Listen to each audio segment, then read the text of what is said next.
بسم اللہ الرحمن الرحیم۔ اللہ کے حضور دعا ہے کہ آپ سب کو اپنی عافیت کے سائے میں رکھے، آپ سب کی جائز مرادیں اللہ تعالیٰ پوری فرمائے۔ گیلانی صاحب یوٹیوب چینل کی اس ویڈیو میں آپ کے محبوب کی سانسیں آپ کی محبت میں تڑپانے والا اور آپ کے محبوب کو اس طرح سے آپ کی محبت میں پریشان کر دینے والا محبت کا وظیفہ ہے۔ ایسے طاقتور لفظ ہیں کہ انشاءاللہ العزیز ان کے پڑھتے ساتھ ہی آپ کا محبوب ہر لمحہ آپ کی یاد میں تڑپے گا، سلگے گا، پریشان رہے گا۔ جب تک آپ سے رابطہ نہیں کر لے گا تب تک اسے سکون نہیں ملے گا۔ میرے عزیزو، جتنے بھی محبت کے وظائف یا محبت کے عملیات کیے جاتے ہیں یا بتائے جاتے ہیں، ان میں طاقتور ترین عملیات میں سانسیں تڑپانے والے عمل یا وظائف بھی شامل ہوا کرتے ہیں۔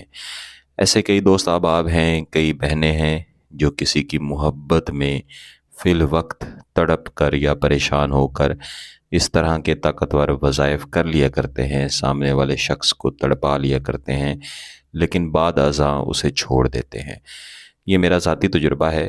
کچھ عرصہ پہلے ایک بہن اپنی پوری فیملی کے ساتھ میرے پاس تشریف لائیں اور میں خود بڑا پریشان تھا۔ اس کی حالت دیکھ کر مجھے خود بہت زیادہ پریشانی ہو رہی تھی کہ اس کے لیے سانس لینا بھی مشکل ہو رہا تھا اور وہ بہت زیادہ پریشانی کی حالت میں تھی، اور ہر لمحہ ایک ہی بات کہہ رہی تھی کہ جس شخص کے ساتھ میری پہلے منگنی ہوئی تھی میں اسی کے ساتھ محبت کرتی ہوں، اسی کے ساتھ شادی کرنا چاہتی ہوں۔ جب اس بہن کے والد سے میری تفصیلاً بات ہوئی تو معلوم ہوا کہ اس بچی کی پہلے منگنی ہو چکی تھی، لیکن خاندانی جھگڑوں کی وجہ سے انہوں نے منگنی ختم کر دی۔ وہ لڑکا اس سے محبت کرتا تھا اور ان کے علم میں آیا تھا کہ وہ مختلف قسم کے وظائف یا عملیات کر رہا تھا تاکہ یہ لڑکی اس کی طرف مائل ہو، کیونکہ لڑکے کو یہ لگ رہا تھا کہ شاید لڑکی کی وجہ سے اس سے یہ دوری ہوئی ہے یا لڑکی نے اس نکاح سے، اس شادی سے، اس رشتے سے انکار کیا ہے۔ بہرحال جب میں نے اس بچی کا حساب وغیرہ یا کہہ سکتے ہیں کہ استخارہ وغیرہ کیا تو مجھے معلوم ہوا کہ اس پہ بہت سخت قسم کا نوری عمل ہوا تھا، سفلی نہیں تھا۔ تو میں نے انہیں اس کا توڑ وغیرہ کر دیا، مختلف عمل اور وظائف بھی انہیں بتائے، اور ساتھ ہی میں نے انہیں سمجھایا کہ آپ کی برادری کے اندر ہی رشتہ ہے تو آپ وہاں پہ شادی کر دیں، آپس کے جھگڑے اور ان چھوٹی چھوٹی باتوں کی وجہ سے آپس کے رشتے خراب نہ کریں۔ بعد ازاں انہوں نے اپنا رشتہ بحال کر لیا اور الحمدللہ اس بچی کی حالت ٹھیک ہو گئی۔ لیکن یہاں کہنے کا مقصد یہ ہے کہ اس طرح کے وظائف یا عملیات جو کسی انسان کی سانسیں تک تڑپا دیں، انہیں ہمیشہ جائز مقصد کے لیے کرنا چاہیے، اور اس مقصد کے لیے کرنا چاہیے اور ان لوگوں کے لیے کرنا چاہیے جو آپ کے رشتے یا آپ کے تعلق کے رستے میں رکاوٹ بن رہے ہوں۔ ایسے لوگ جو پہلے ہی آپ سے محبت کرتے ہیں ان کے لیے تو کوئی عمل وغیرہ کرنے کی ضرورت نہیں ہوتی، لیکن اگر آپ عمل کریں بھی تو اس نیت کے ساتھ کریں کہ آپ اس شخص کے ساتھ ہمیشہ کی زندگی نکاح کی صورت میں، شادی کی صورت میں گزاریں۔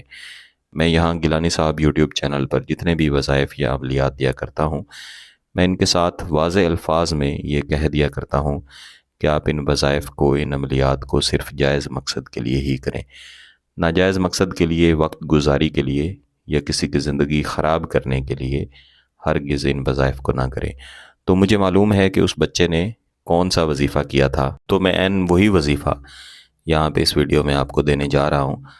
آپ کا اگر مقصد جائز ہے تو اس وظیفے کو ضرور کریں، انشاءاللہ آپ کو اس سے بے شمار فوائد ہوں گے، لیکن دوبارہ سے عرض ہے کہ آپ کا مقصد جائز ہونا چاہیے۔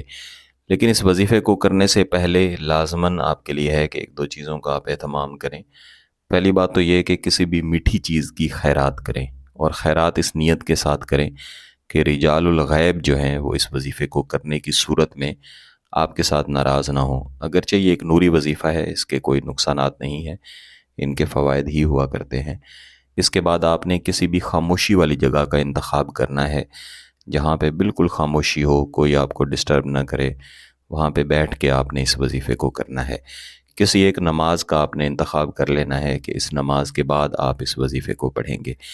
دن کی اس میں کوئی تخصیص نہیں ہے، مثلاً آج اگر جمعرات کا دن ہے تو فجر کی نماز کے بعد آپ اس وظیفے کو شروع کریں گے۔ اس کے لیے پاکی کی حالت میں، باوضو حالت میں، یعنی نماز کے بعد آپ سب سے پہلے ایک مرتبہ درود شریف پڑھ لیں گے۔ اس کے بعد آپ خاموشی سے آنکھیں بند کریں گے اور یہ تصور کریں گے کہ آپ کے محبوب کی سانس اکھڑ چکی ہے اور جب تک آپ سے محبت کا اظہار نہیں کر لیتا، خود اپنی زبان سے بول کے نہیں کہہ دیتا کہ فلاں شخص کے ساتھ میری شادی ہو، اس کے ساتھ نکاح ہو، اس کے ساتھ محبت کا تعلق ہو، تب ہی مجھے سکون ملے گا، تب تک اسے سکون نہیں ملے گا۔ اس کے بعد آپ نے اس وظیفے کو دہرانا ہے: لحظۃ انفاس الحب لشوق جبرائیل، لحظۃ انفاس الحب لشوق جبرائیل۔ اس وظیفے کو آپ نے کم از کم 300 مرتبہ لازماً پڑھنا ہے، اور پڑھ لینے کے بعد بھی آپ نے 1 مرتبہ درود شریف لازماً پڑھنا ہے۔ وظیفہ پڑھ لینے کے بعد اگر محبوب کی تصویر ہے یا اس کا تصور ہے، فقط اس کی طرف آپ اس کے 3 عدد پھونک مار دیں، اتنا کافی ہے۔ اور میرا مشورہ ہے کہ آپ اس وظیفے کو کم از کم 3 دن یا 7 دن لازمی جاری رکھیں۔ جتنا زیادہ پڑھیں گے انشاءاللہ اتنے زیادہ اس کے فوائد ملیں گے۔ اگر آپ کا مقصد جائز ہے اور اس کی اجازت چاہیے تو گیلانی صاحب یوٹیوب چینل کو سبسکرائب کر لیں، گھنٹی کا بٹن دبا دیں، اور اس ویڈیو کو ضرور لائک کیجئے گا۔ کسی بات کی سمجھ نہ آئے تو ویڈیو کو دوبارہ دیکھیں، پھر بھی سمجھ نہ آئے تو واٹس ایپ پہ رابطہ کر سکتے ہیں۔ بہت بہت شکریہ۔ اللہ حافظ۔